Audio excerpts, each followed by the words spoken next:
हमारे पूर्वज और इस नागपुर की कर्मस्थली महामानव क्रांति सूर्य टंट्या भील को, बिरसा मुंडा जी को, जयपाल सिंह मुंडा जी को, राघव गांधी जी को नमन करता हूँ और मंच पर उपस्थित साथ ही इस कार्यक्रम में उपस्थित इस देश के मूल मालिकों को मैं क्रांतिकारी जोहार और जय आदिवासी पेश करता हूँ।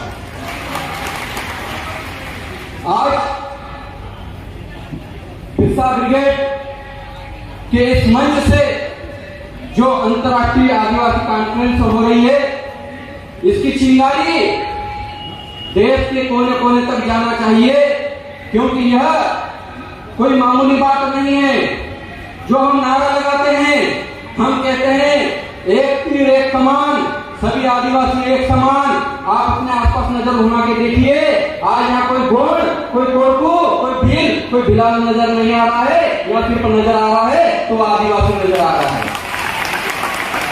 और ये आदिवासी को एक में बांधने की जरूरत है।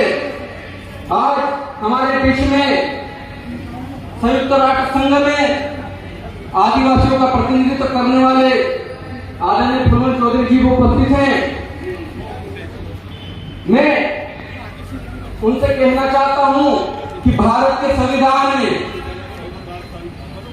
जब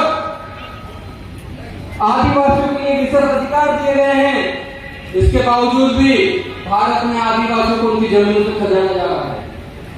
इस बात की आवाज आप वहां पर उठाइए, क्योंकि आज आजादी के समय आदरणीय हमारे सरदार दादा कहते हैं कि आजादी के समय आदिवासियों के पास इस देश में 63% जमीन थी, लेकिन आज घटकर 3% रह गई है और उस 3% जमीन को भी छीनने का काम आज यहाँ पर किया जा रहा है।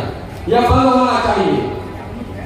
और इस महाराष्ट्र राज्य की सबसे बड़ी खासियत, मैं उस नंदाबाई भील को नमन करता हूँ, क्रांतिकारी जोहार कहता हूँ, क्योंकि उन्होंने सुप्रीम कोर्ट से 5 जनवरी 2011 सुप्रीम कोर्ट का जजमेंट नंदाबाई भील के वर्षा जाने वाला महाराष्ट्र सरकार में एक जजमेंट आया जिसमें कहा गया कि देश में रहने वाला 8% आदिवासी देश का मूल मालिक है। वो जजमेंट दिलाने वाले नंदाबाई भील को क्रांतिकारी जोहार कहता हूँ।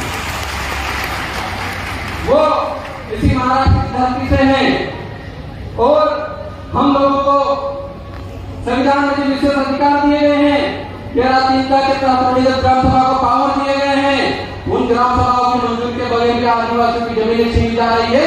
इस पर संयुक्त राष्ट्र संघ में बात होनी चाहिए कि भारत के संविधान को की शपथ लेकर यहाँ पे चुने जाने वाले जनप्रतिनिधि उस संविधान की अवहेलना करते हैं तो उन पर भी देशद्रोह का मुकदमा लगना चाहिए।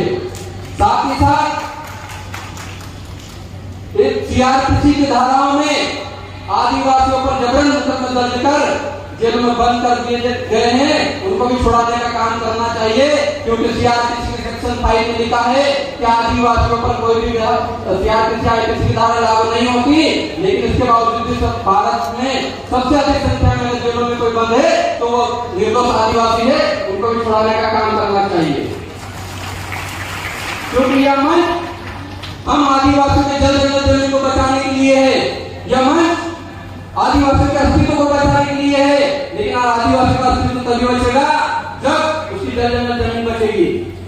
लोग कहते हैं ये देश किसी और का है, तो एक नारा है मुल्क पर राज है तुम्हारा, इसका मतलब यह नहीं कि यह मुल्क तुम्हारा है। मुल्क पर राज है तुम्हारा, इसका मतलब यह नहीं कि मुल्क तुम्हारा है। कई पीढ़ियां है दफन यहाँ जहाँ घर तुम्हारा है। आप उत्थल से लेकर आखिर तक खोद खोद के देख लीजिए आदिवासी के अवशेष मिलेंगे। हम ऐसे ही आदिवासी देश के मूल मालिक नहीं है। इस देश का पहला मानव, इस धरती का पहला बीज जो नर्मदा में अमरकंटक के पास पैदा हुआ, वही आदिवासी देश का मूल मालिक है। बस इतना ही कहूंगा कि हम को धर्मों में बांट दिया गया है। हम आदिवासी लोग कहते हैं कि आदिवासियों को जनगणना के कालम दे दीजिए।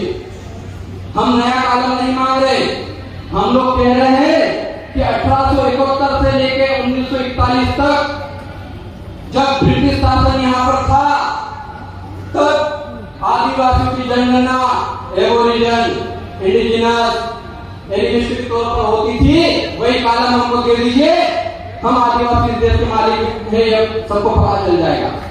लेकिन जयपाल सिंह मुंडा जी के बार बार कहने पर भी आदिवासी को आदिवासी शब्द देते हुए अनुसूचित जनजाति कर दिया गया, ताकि आदिवासी समाज गौड़ भी बिलावल कोर्ट में बैठा रहे। लेकिन मैं इस मंच के माध्यम से कहना चाहता हूँ कि भील बिलाला गौड़ कोर्पू से ऊपर उठकर आदिवासी को अपनाइए, आदिवासी को एकता के सूत्र में बांधिए। बस इतना ही कहूंगा, आदिवासी इस देश का मूल मालिक है।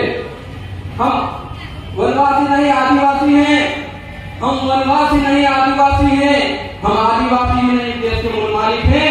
सभी को एक बार पुनः क्रांतिकारी जोहार, जय आदिवासी। एक नारा लगाना चाहूंगा, हम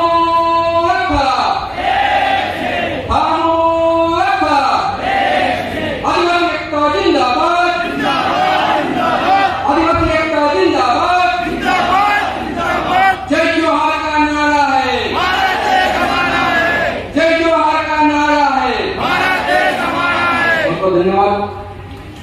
ये इस देश के बाजू में जो लोग हैं वो सब लोग इधर हो जाइए। हमारे बीच में फूलमन चौधरी